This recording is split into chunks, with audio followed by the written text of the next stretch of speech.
Nag-inspeksyon sa NAIA Terminal 3 ngayong umaga si Transportation Secretary Vince Dizon.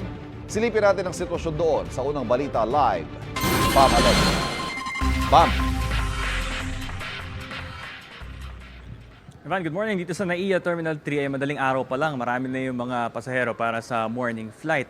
At nandito rin tayo sa OFW Lounge kung saan marami rin yung mga, iba-iba kasi yung nature ng biyahe. May mga bakasyon at meron ding mga trabaho. Kaya nandito rin kanina, nag-i-inspection din this morning to si Arnel Ignacio ng DMW para tiyakin din yung sitwasyon ng mga OFW. Nagkaroon din ng inspeksyon si DOTR Secretary Vince Dizon dito sa NAIA Terminal 3. Kanyang tinignan ay itong immigration line kung tuwing panahon ng rush hour ito ba ay mahaba ang pila. So far this morning, ito ay nabawasan yung pila. Hindi raw ganun katulad nung nakaraang linggo na hanggang entrance ng immigration area yung haba ng pila.